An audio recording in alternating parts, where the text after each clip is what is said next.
A ver, ¿es posible que nuestras palabras, que nuestra fe, puedan literalmente crear la realidad que nos rodea? Bueno, esa es más o menos la promesa de una doctrina que se conoce como la confesión positiva. Hoy vamos a sumergirnos en un análisis teológico que cuestiona esa idea desde la raíz, basándonos por completo en los argumentos de nuestra fuente. Y al final todo se reduce a esta pregunta central. ¿La fe es una especie de fuerza creativa que podemos usar a voluntad o su función es otra cosa completamente distinta? Esta es la pregunta que nos va a guiar en todo este recorrido. Primero lo primero, definamos la idea que se está analizando.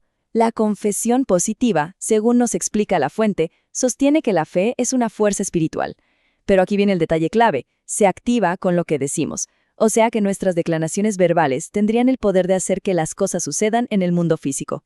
Y es justo en este punto donde la fuente introduce su argumento principal, una idea que choca de frente con la confesión positiva. La pregunta que se nos pone sobre la mesa es, ¿cuál es, entonces, el verdadero papel de la fe? Y aquí la tenemos, la tesis central.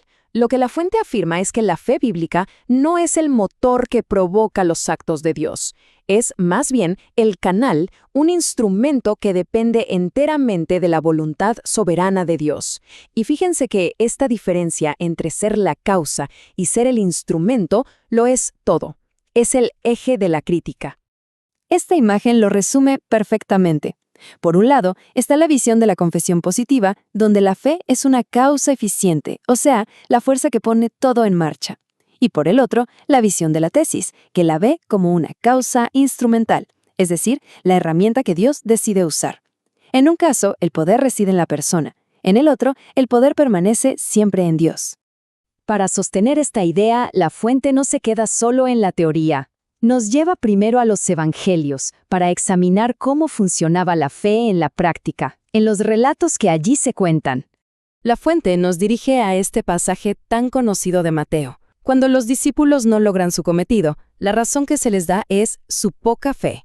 Pero, ¿qué significa realmente tener poca fe en este contexto? ¿Acaso es no haber usado una fuerza de la manera correcta?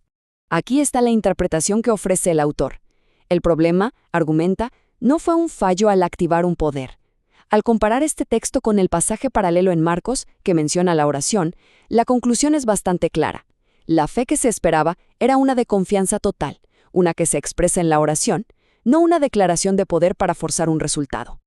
Bien, después de los evangelios, el análisis nos lleva a las cartas del apóstol Pablo. ¿Vamos a encontrar aquí la idea de la fe como una fuerza que declara y crea? Veamos. Este es un ejemplo potentísimo que se presenta. A pesar de que Pablo rogó y rogó, su petición no fue concedida. Lo que recibió a cambio fue una lección sobre la gracia soberana de Dios, que se manifiesta con más fuerza justo en la debilidad humana, no en la demostración de poder de una declaración.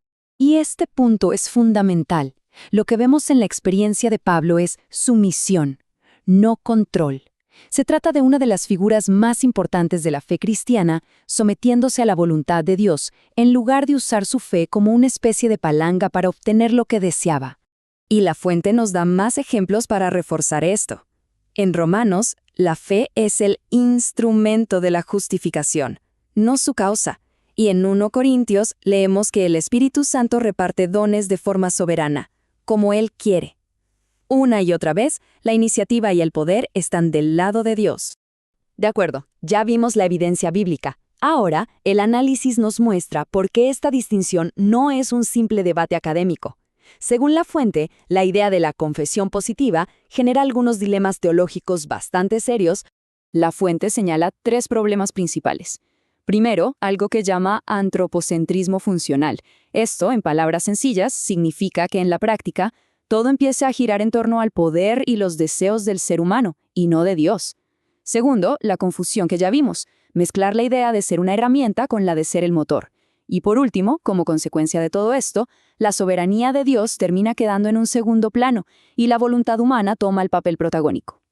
Así que, para ir cerrando, la conclusión de la fuente es contundente.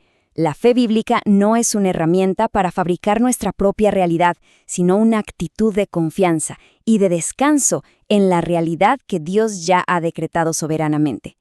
Y todo el análisis culmina con esta frase, que lo resume todo de una manera muy potente.